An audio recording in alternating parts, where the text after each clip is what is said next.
what's happening.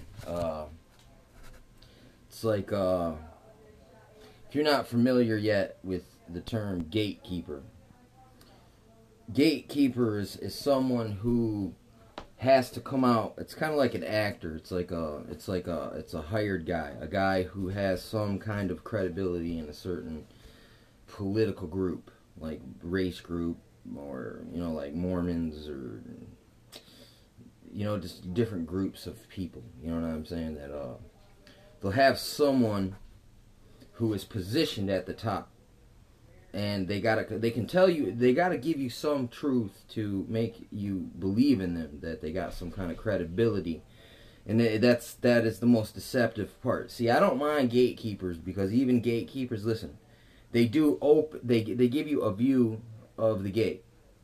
You know what I'm saying? They expose things, but they linger at the gate. It's like if a man stands in the gate's so wide, if you turn sideways, you can go by him. But listen, their job is they have to stand there. The people above them are like, listen, you can go up to this point, but do not go past that. That's not your job. Then you'll be in breach, and then we're gonna have to shut you down, and then they won't be able to leak nothing to us. You know what I'm saying? I mean, I do appreciate some of the things that they leak. They try to get as much out as they can. But listen, I understand. It's like, look, if you overstep your boundaries, you will be punished. You might even get killed. Then where will our talk radio personalities that at least give us a healthy portion, enough truth to sustain you, though you can't depend on these men alone. I mean, think about it. They're just men like us. Anyway, just thinking, just using their minds,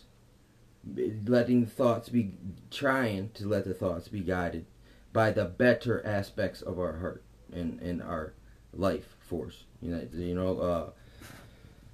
I mean, it is a constant struggle. It's who can be perfect? At all the time, no one. But we need gate breachers.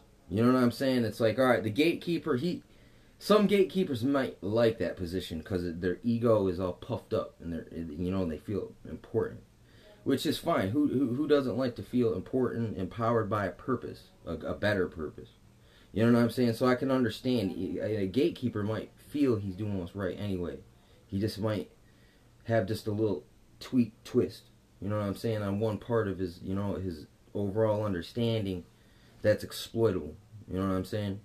So you need people to breach the gate, almost like like in the story of the dudes who scaled the wall.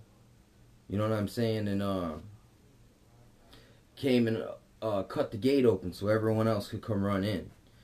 Sometimes the gatekeeper was involved. He told the people, hey, look, I'm gonna go conveniently take a shit break at this time, and then that's when you scale the wall. That's when you get in, cut the rope, counterweight comes up, gates open, everyone rushes up in there, Trojan horse, get something up in there behind their walls, and then have that guy cut the gate open, gate breacher. I mean, this is all metaphorical. We need the watchmen, you know what I'm saying, need to stay on our home base wall, protecting it. But, you need to send out people who can breach, people who can bridge a gap, who can find one of their gaps in awareness. Where they're exploiting something like race baiting, we can point that out because it is evident that's what they're doing. So now they are exposed. What? Oh, I'm using it right now. Oh, it's under that blue thing by the lamp. Gate breachers. It's it's like football. When one of these guys, he runs and he smashes like two guys, and it creates a little hole so this other guy can run through. What? By that lamp. Yeah. That is someone who breaches something. Someone who they might even have to sacrifice themselves, put themselves in harm's way, or take the blunt of the force. It's like, listen, I'm big, strong, I'm wide, I'm going to hold these two dudes at bay while you shoot this gap. You know what I'm saying? And then take it home for us. gate breacher. Because, I mean, like I said, the gatekeeper just, it's like this. It's like, if you want to... Yes, it is, man. Just lift up the blue fucking thing.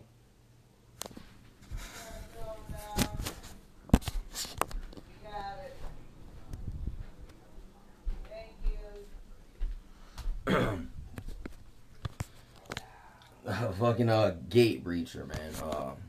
You know, there's different ways you could play this. You know what I'm saying?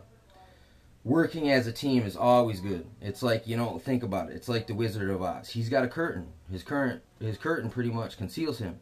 So when one person goes to this side of the curtain and peels it back real quick, the wizard's gonna come and shut that side of the curtain. But when he goes to shut that side of the curtain, you send a guy over to the other side of the curtain to rip that one back. And eventually the fact that the interplay between the people trying to cover something up will expose that they're there. These are the kind of tactics you have to use. I mean, none of this stuff is physical or violent. It's strategizing. And it's like, look, it's like, come on, you gotta make a situation where people telegraph their true intentions, because it's not what you say that you can judge someone by. It's really how you do. And even some of the things that they do, you know, everyone's got bad habits. That doesn't necessarily mean you're a bad person, or, you know, you might have character flaws. That doesn't mean that you're totally bad. It just means we all have some work. You know what I'm saying? We all have an area. You know what I'm saying? We all have a weakness. You know what I'm saying? We all have gaps in awareness. We need you need people. You need people. It's like that song. What is it? You know, lean on me. That song. You know what I'm saying? That's some real shit sometimes. Because, you know, if as a team, you know, if someone's standing behind me looking the other way, if I can trust that man, if I can feel your back still, I know you're there, you're watching. You know, if you feel me here looking this way, it's like two dudes, you know, falling asleep back to back, so they got a 360 at all times. You know what I'm saying? It's building the trust between individuals, colleagues, allies. You know what I'm saying? Brothers in the real game, man. You know, the big game, the grand chess match. You know what I'm saying? I mean, it's like we all are coactive in this whole thing, dude. Your actions can spark other reactions in other places. It's just, you know what I'm saying? If you just apply your energies to it, you know what I'm saying? Your thoughts, your intentions. You know,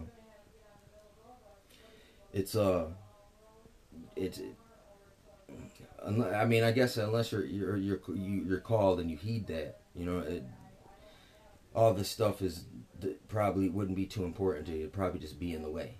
But if you have your way cleared, is this is the less they have to hold over your head, the more free you are to openly express things. But when you got too many strings, that comes through having a lot of money in banks.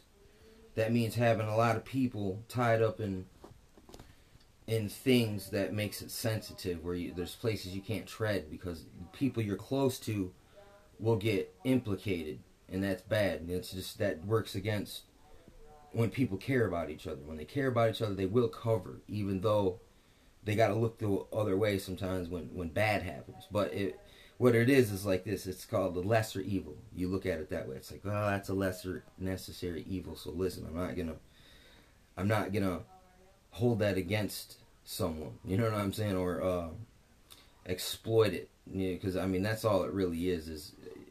And at the same time, it's always collateral, man. It's like this. All right, if you betray me, I know your secrets, so I'll reveal them on you, and then therefore you're mutually binded to silence through it's kind of like when people make a death pact, when they say, like, 3 people say we're gonna kill someone, and each one takes a turn stabbing. Now therefore they're all equally bought and sold in, and they got to keep up the act forever. So that's a way a lot of these things start. It's like blood in, blood out. You know what I'm saying? You got to kill on your way in, and if you want out, you have to die. There is no getting out. So, in a lot of cases, people are binded into a legalistic situation just like that. You know what I'm saying? So it's just, we gotta breach the gate. Whenever you see a gatekeeper, it's just keep running interference there, but make sure someone gets inside the gate before we start messing with the gatekeepers too bad, because they're still dropping shit. They're just not taking it all the way. Therefore, they're leaving some scraps for us to go get. If you're willing to go over there into the danger zone, where it's dangerous, where it's controversial, very politically correct, controversial minefield. These are the places people that have no affiliations that are just doing this out of out of the sense of duty or whatever, or maybe it's just it's fun too. You know what I'm saying? It's kind of like archaeologists, when they look at bones, they see something totally different than everyone else does, and they enjoy it. You know what I'm saying? Because it's their profession. But it's just breach the gates whenever possible. Whenever they are slacking, have someone shoot up in there, or have someone keep them distracted while you have dudes slipping over the back of the wall. Once they're in, then you walk away. Then the gatekeeper stands there and does his job still. Looks like he belongs there. You know what I'm saying? That's a good telltale sign. If someone's a gatekeeper, because they'll just fit the profile too good. It'll be too good to be true.